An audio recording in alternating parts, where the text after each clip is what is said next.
মক্কার আকাশে তখন এক নতুন সত্যের আলো ছড়িয়ে পড়ছে।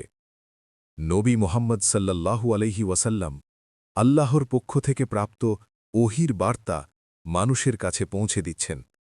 তিনি মানুষকে ডাকছেন এক আল্লাহর ইবাদতের দিকে, অন্যায় ও জুলুম ত্যাগ করার দিকে, আর ন্যায়, সততা ও মানবতার পথে চলার দিকে। এই দাওয়াত কুরাইশ সমাজে গভীর প্রভাব ফেলল।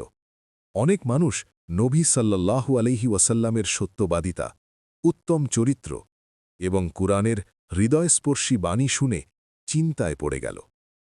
তারা বুঝতে পারল, এই বার্তা মানুষের মুক্তির বার্তা। ধীরে ধীরে কুরাইশরা দুই দলে বিভক্ত হয়ে পড়ল। একটি দল সত্যকে চিনে নিল। তারা বুঝল মোহাম্মদ সাল্লাল্লাহু আলাইহি ওয়াসাল্লাম কখনো মিথ্যা বলেন না।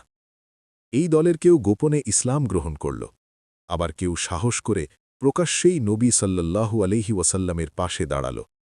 তারা জানত এই পথ সহজ নয়, তবুও তারা সত্যের পথ বেছে নিল। কিন্তু অন্য একটি দল ছিল সম্পূর্ণ বিপরীত। এরা ছিল ক্ষমতাশালী, প্রভাবশালী ও অহংকারে অন্ধ। তারা ভয় পেল ইসলাম গ্রহণ করলে তাদের নেতৃত্ব, ব্যবসা ও সামাজিক মর্যাদা নষ্ট হয়ে যাবে। তাদের মূর্তি পূজা ও অন্যায় প্রথা প্রশ্নের মুখে পড়বে। এই ভয়ে তারা নবী সাল্লাল্লাহু আলাইহি ওয়াসাল্লামের বিরোধিতায় নেমে পড়ল।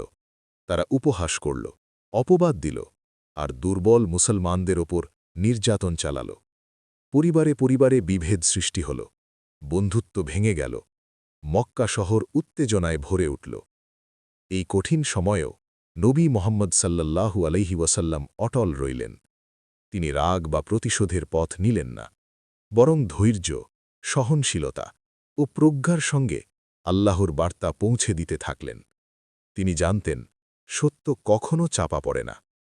কুরাইশদের এই বিভক্তি স্পষ্ট করে দিল, সত্য ও মিথ্যা কখনো এক পথে চলে না। যারা সত্য গ্রহণ করল তারা আল্লাহর হেদায়েত ও শান্তি লাভ করল, আর যারা অহংকারে অন্ধ হয়ে বিরোধিতা করল, ইতিহাসে তারা নিজেদের ভুল পথই প্রমাণ করল। এই ঘটনা আমাদের শেখায়, সত্যের পথে চলতে গেলে পরীক্ষার মুখোমুখি হতে হয়, কিন্তু শেষ পর্যন্ত বিজয় সত্যেরই হয়। ভিডিও দেখার জন্য অনেক ধন্যবাদ।